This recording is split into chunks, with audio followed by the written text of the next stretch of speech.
A paz do Senhor, toda a família. Chegou a minha vez, né? Minha nora me escolheu. E eu quero compartilhar um texto aqui que há algum tempo já eu queria falar, né? Mas por alguns contratempos fui impedido. E no canal do YouTube que nós temos, esse assunto ele é bem importante. Eu acabei que não gravei. Então eu queria trazer para nossas vidas nessa noite o plano da salvação. O plano que Deus ele elaborou para que nós pudéssemos ser religados à videira verdadeira que é o Senhor. Amém?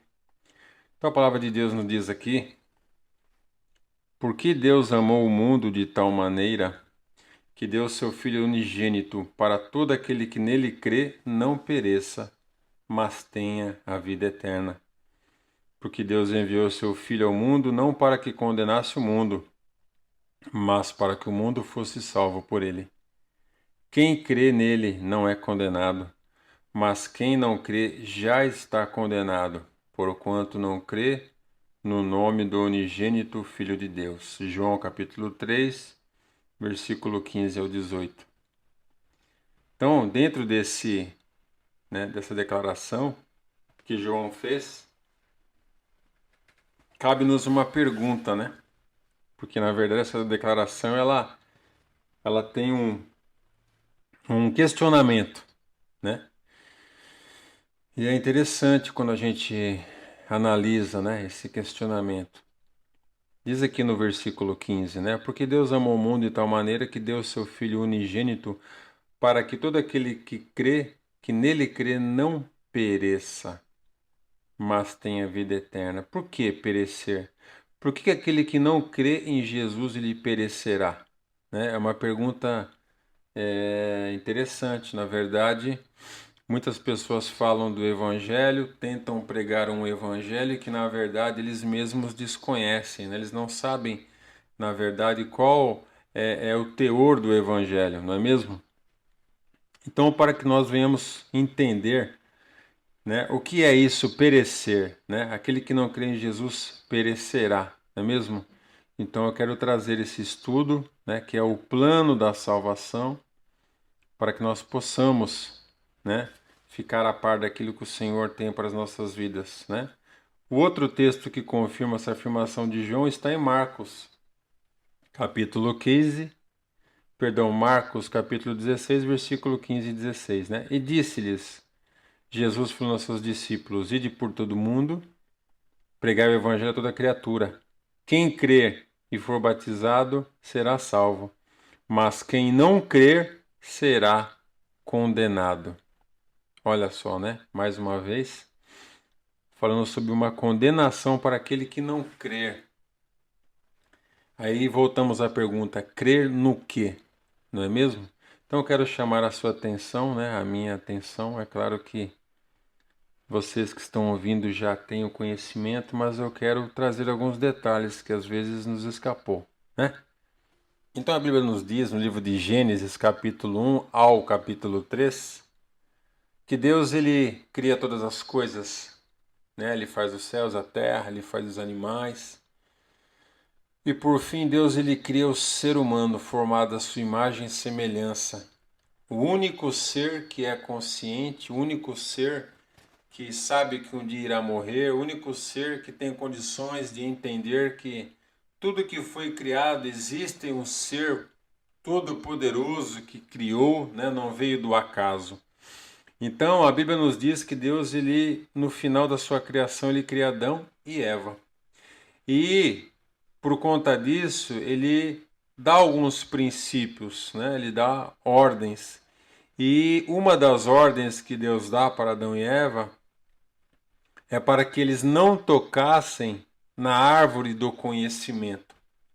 Ele até diz, olha, vocês podem comer de qualquer árvore do jardim, menos da árvore do conhecimento do bem e do mal, porque se um dia vocês comerem, certamente vocês irão morrer.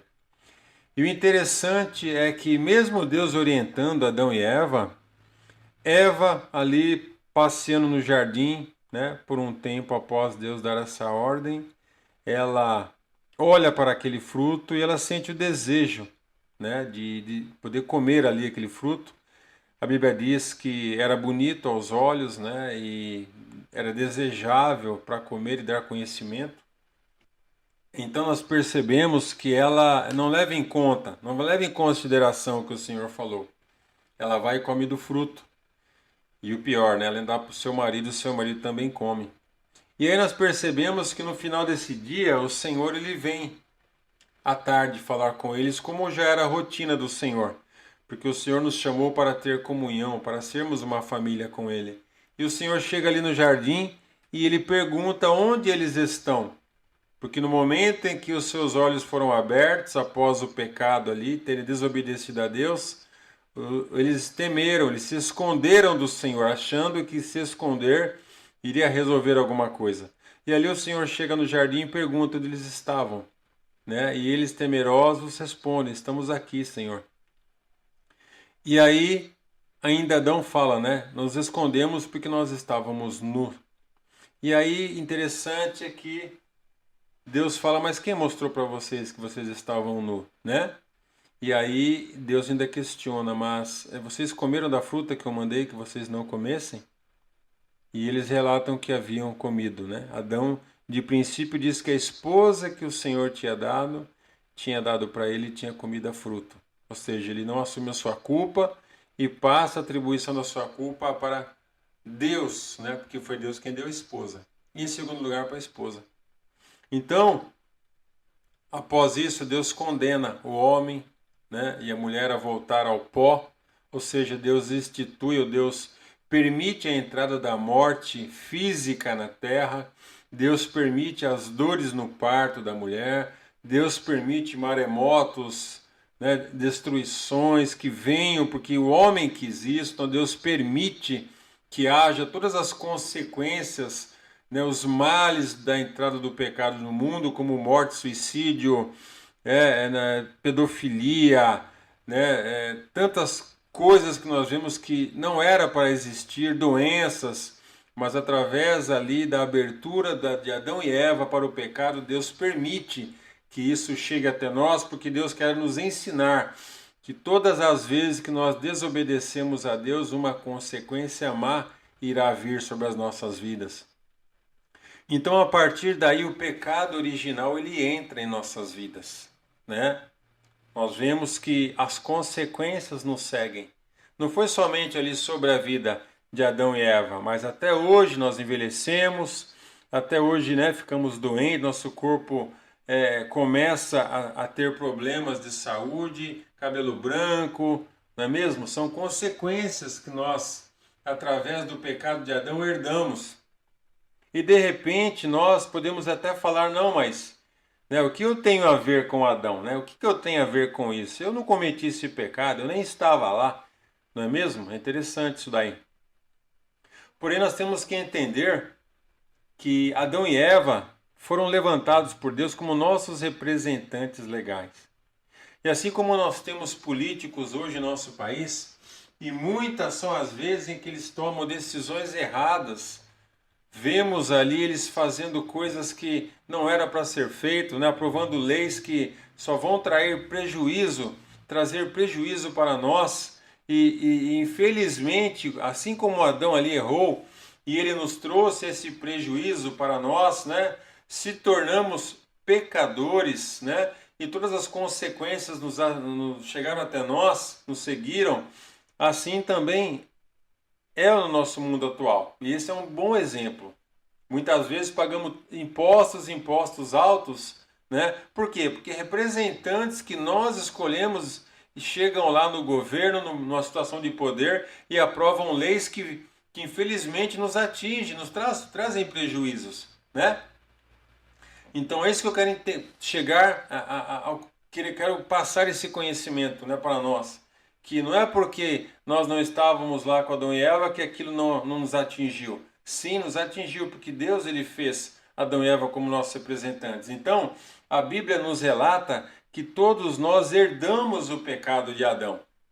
E isso é muito interessante. Nós temos que pôr isso na cabeça e através dessa informação nós temos que buscar uma mudança. Olha o que diz a palavra de Deus em Romanos capítulo 5, versículo 12.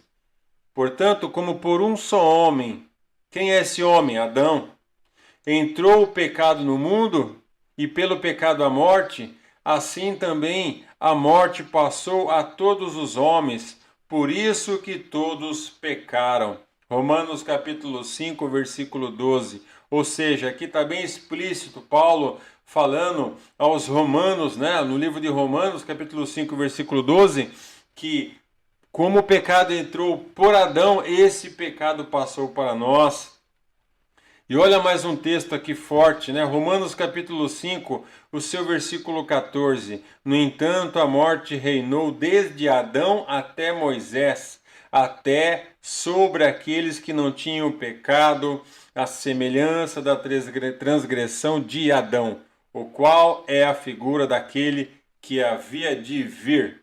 Aqui está falando sobre Jesus. Então, olha só que importante, né? Até sobre aqueles que não tinham pecado, a semelhança da transgressão de Adão. Na verdade, nós percebemos que o pecado de Adão e Eva não foi ali chegar e pegar aquela fruta e se alimentar, mas foi justamente a desobediência. O Senhor disse para eles obedecerem: vocês não vão tocar naquele alimento. Porém, eles vêm e desobedecem a Deus. Aí que está o grande problema, né? O problema não foi comer o fruto, mas foi desobedecer. É isso que eu quero chamar nossa atenção. Temos que entender que quando nós desobedecemos a Deus, a situação virá sobre nós, né? Mas graças a Deus, porque o Senhor proveu, né, no seu plano da sua salvação, proveu para nós um religamento, proveu para nós uma salvação. E eu quero ler mais um texto aqui em Romanos capítulo 3, versículo 9 ao 12, diz da seguinte forma: porque somos mais excelentes? De maneira nenhuma, pois já dantes demonstramos que tanto judeus como gregos, todos estão debaixo do pecado. Como está escrito, não há um justo nenhum sequer, não há ninguém que entenda, não há ninguém que busque a Deus, todos se extraviaram e juntamente se fizeram inúteis. Não há quem faça o bem, não há nenhum só. Romanos capítulo 3, versículo 9 ao 12. Olha que interessante, olha como ficou claro esta palavra, não é mesmo?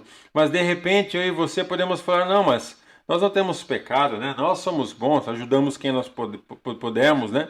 Nós fazemos obras de caridade, etc. Nós não matamos ninguém, né? Só que olha que interessante aqui, olha que importante o que a palavra de Deus nos diz em 1 João. Primeira carta de João, capítulo 1, versículo 8 ao 10. Olha que interessante o que o apóstolo João diz para nós. Se dissermos que não temos pecado, enganamo-nos a nós mesmos, e não há verdade em nós.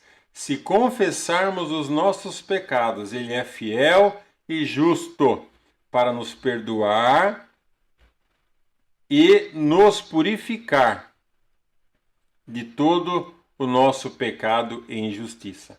Se dissermos que não pecamos, fazemo-lo mentiroso, e a sua palavra não está em nós. Então é necessário que nós venhamos reconhecer que nós viemos de Adão e Eva, fora o pecado original que nos atinge, com o qual nós nascemos pecadores, diariamente mentimos, diariamente cobiçamos, diariamente nosso coração se desvia de Deus, inclinamos para as obras das nossas carnes e não queremos fazer a vontade de Deus. Olha o que diz a primeira carta de João, capítulo 3, versículo 4 e 6. Qualquer que comete pecado também comete iniquidade, porque o pecado é iniquidade. E bem sabeis que ele quem? Jesus, se manifestou para tirar os nossos pecados, e nele não há pecado. Qualquer que permanece nele não peca. Qualquer que peca não ouviu e nem o conheceu. Dura é esta palavra para aquele que acha que é bom, aquele que faz caridades, aquele que acha que é uma pessoa agradável, uma pessoa que nunca roubou ninguém, nunca furtou, né, nunca cometeu nada degradante, é duro quando ele ouve essa palavra, porque na verdade a Bíblia nos mostra que não é as nossas obras que irão fazer-nos chegar aos céus, mas foi a obra de Cristo na cruz do Calvário. Somente esta obra nos levará para o céu.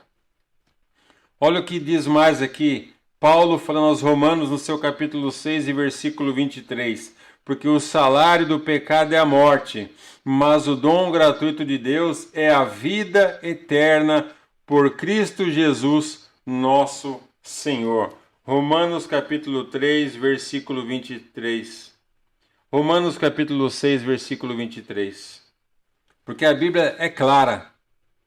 Paulo falando aqui em sua segunda carta aos Coríntios, capítulo 5, versículo 10, Paulo deixa claro: porque todos devemos comparecer ante o tribunal de Cristo, para que cada um receba segundo o que tiver feito por meio do corpo, ou bem ou mal. Então a Bíblia nos deixa clara que a nossa condição sem Deus é uma condição de perdição eterna, é uma condição de inferno. Para quem acha que não, quem falou mais do inferno no Novo Testamento foi o Senhor Jesus. Ou seja, porque ele queria mostrar que era um local realmente de justiça de Deus, de ira de Deus sobre aqueles que não querem aceitar o sacrifício no seu Filho na cruz do Calvário.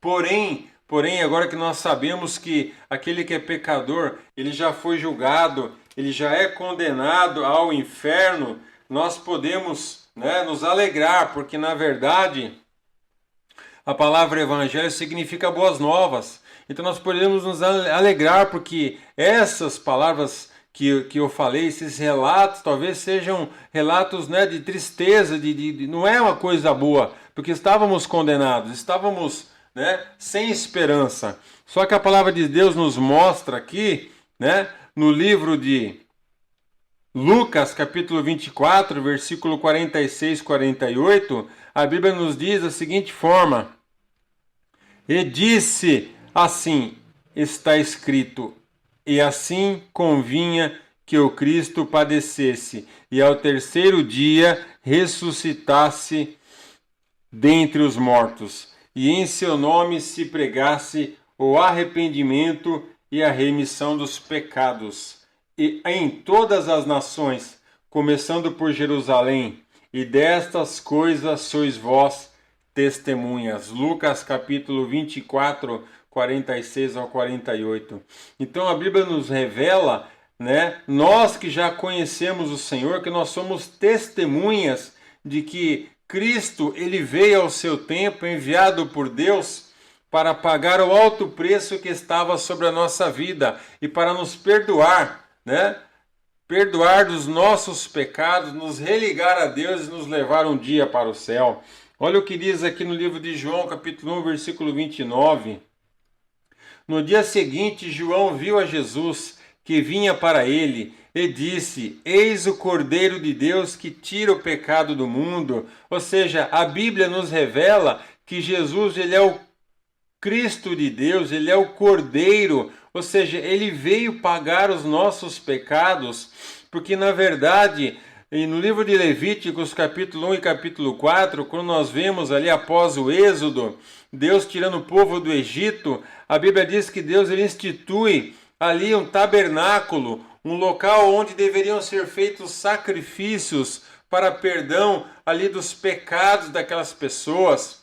E a Bíblia nos revela em Levítico 1, Levítico 4, que existiam ali uma tradição, existiam ali coisas que haveriam de ser feitas, Uma delas que nós vemos ali é que a Bíblia diz que o povo tinha que chegar e ali o sacerdote pegava a mão do pecador e colocava sobre um animal, e ali Deus passava o pecado daquele pecador para o animal, e ali o sacerdote matava aquele animal, espargia o sangue no altar, jogava aquela carne e colocava fogo, e essa fumaça subia aos narizes do Senhor, e o Senhor recebia como ali um sacrifício em troca do pecado do pecador. Então, nós acabamos de ler aqui em João capítulo 1, versículo 29, que Deus estava falando ali no Velho Testamento, em Levítico 1, 24, que ele iria, Levítico 1 e Levítico 4, que ele iria enviar o seu filho à semelhança daquele cordeiro, porque aquele cordeiro, aquele sacrifício, todos os anos eram feitos sacrifícios de expiação pelo pecado, mas constantemente seriam feitos até que viessem Jesus Cristo, o Filho de Deus, para que pudesse, como sacrifício santo, único, perfeito, a semelhança de Adão, o segundo Adão, o sumo sacerdote, sacrificar a sua vida, o próprio Deus encarnado, sacrificar a sua vida em favor dos nossos pecados para nunca mais ter que matar animais. Olha que interessante aqui, Mateus ele confirma a vinda de Jesus e o seu chamado e a sua obra em nosso favor. Nós vemos aqui em Mateus capítulo 1, versículo 21, diz assim: e dará à luz um filho e chamará o seu nome Jesus, porque ele salvará o seu povo dos seus pecados.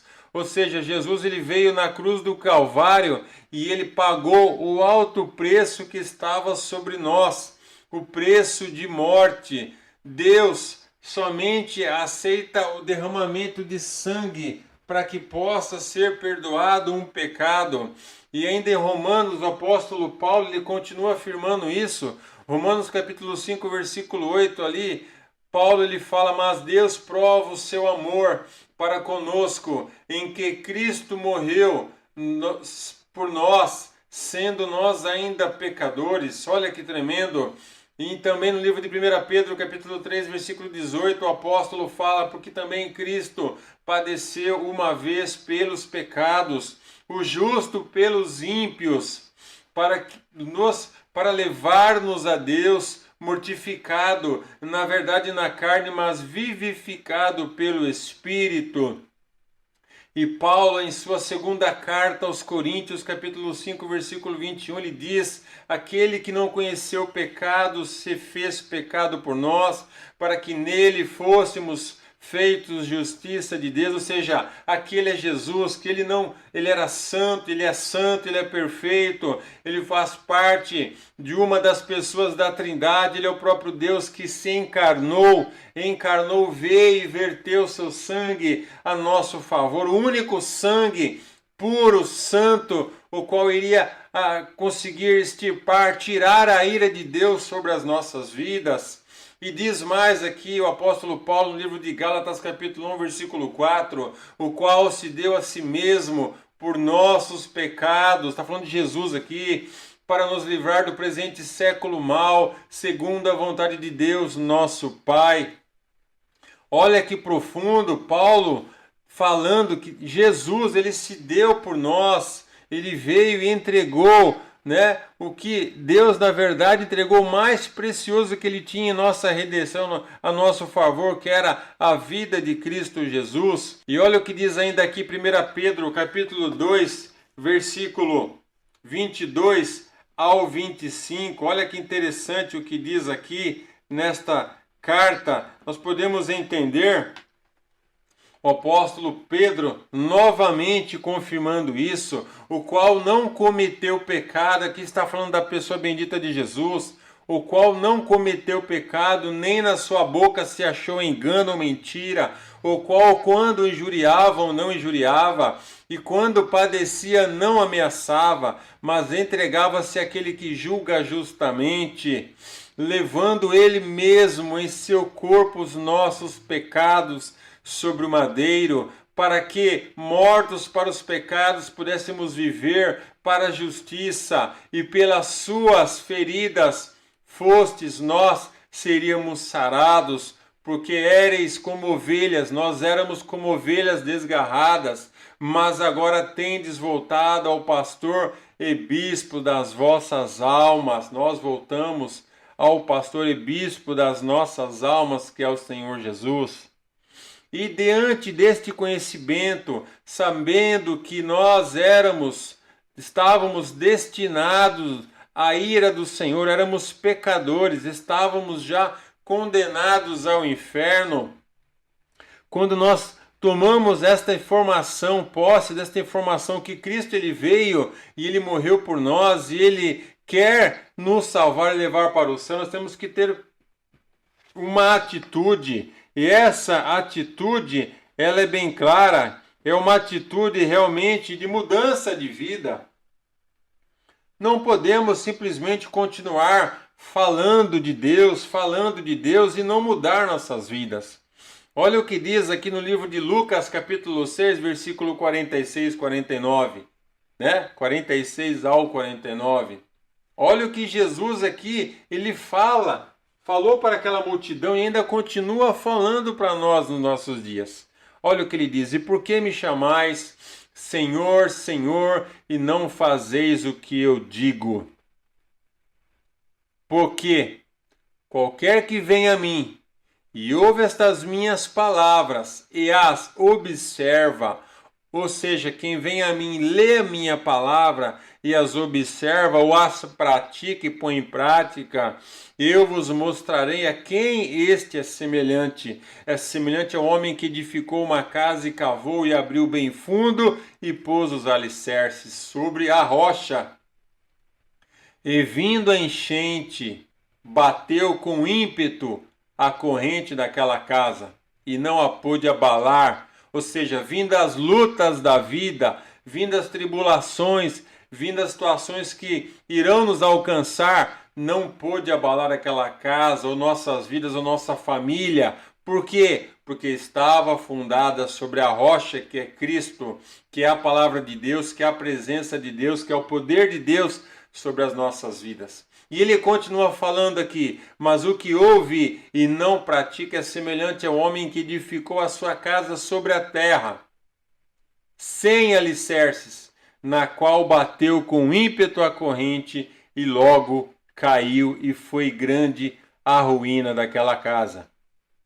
Lucas capítulo 6, versículo 46 e 49. Ou seja, o que ele está dizendo aqui? Que aquele que ouve a palavra de Deus, mas não pratica, ele é semelhante a uma pessoa que faz uma casa sem alicerces. Qualquer situação irá derrubá-lo, qualquer tribulação irá destruir a sua família, a sua vida, a sua mente, mas aquele que tem a sua esperança em Deus, aquele que coloca os seus projetos, os seus propósitos, o seu coração, aquele que se converte verdadeiramente, este sim conseguirá passar por todas as situações difíceis na nossa vida, e elas virão, ainda que nós possamos até achar que não, estas situações virão, e sem Cristo nós não conseguiremos chegar até a nossa salvação e a nossa vitória. Olha aqui o que João diz no capítulo 14, versículo 21. Aquele que tem os meus mandamentos. Aqui Jesus estava falando e João ele relata: aquele que tem os meus mandamentos e os guarda, ou pratica, ou cumpre, esse é o que me ama. E aquele que me ama será amado de meu Pai, e eu o amarei e me manifestarei a ele.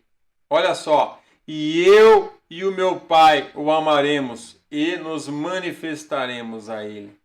João 14, 21. Olha que tremendo que está dizendo aqui, né? Então, nós temos que tomar uma decisão. Jesus ele já fez tudo, Deus ele já fez tudo, ele nos relatou que nós estávamos em pecado e nós não tínhamos mais salvação.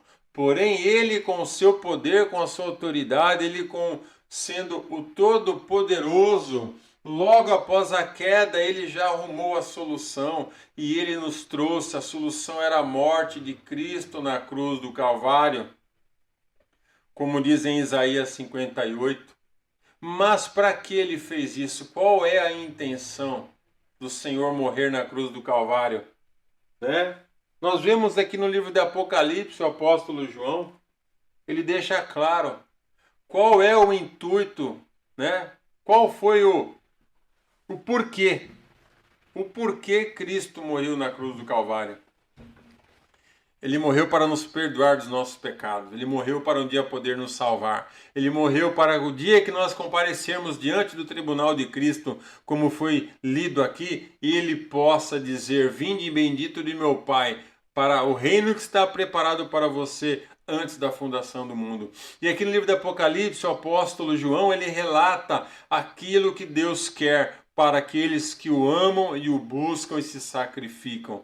Olha o que diz aqui: e vi um novo céu e uma nova terra, porque já o primeiro céu e a primeira terra passaram, e o mar já não existe. E eu, João, vi a santa cidade, a nova Jerusalém, que de Deus descia do céu, adereçada, como uma esposa ataviada para o seu marido.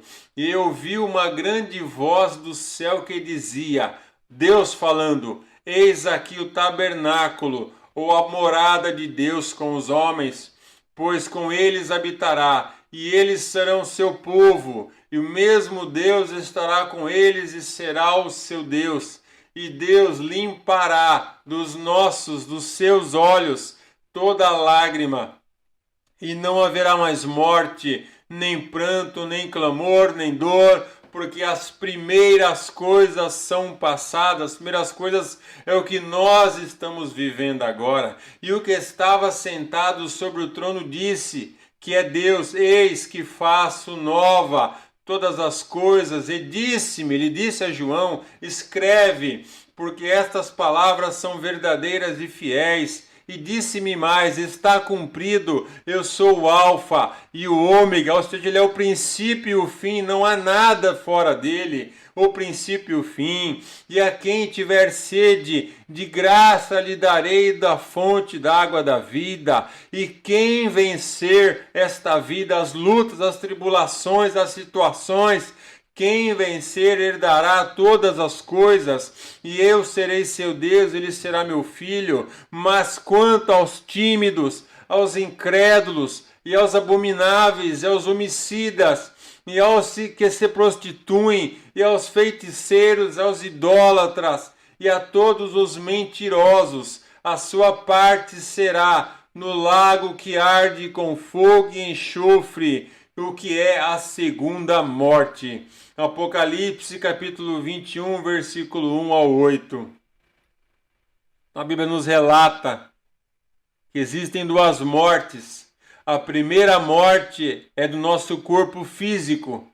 Porém, a segunda morte, como diz aqui em Apocalipse capítulo 21, versículo 8, é onde aqueles que não obedecem ao Senhor, eles vão receber um corpo glorificado, um corpo eterno, e eles eternamente sofrerão no lago que arde com fogo e enxofre, o qual Jesus falou várias vezes que se chama inferno, aonde ali é escuridão, é dor, é lágrima, é ranger de dentes. Ali o ímpio, ali a pessoa que entrar no inferno, ele vai lembrar que um dia ele ouviu a palavra de Deus, um dia ele ouviu crentes na porta dele falando, olha, muda de vida, olha, se converte, olha, Deus tem o melhor para você, Deus quer mudar a sua vida, mas ele não deu ouvido, e ele estará dia e de noite ali naquele local de tormento, lembrando as oportunidades que Deus deu para ele. De repente ele estará ali vendo um parente dele, um filho, uma esposa,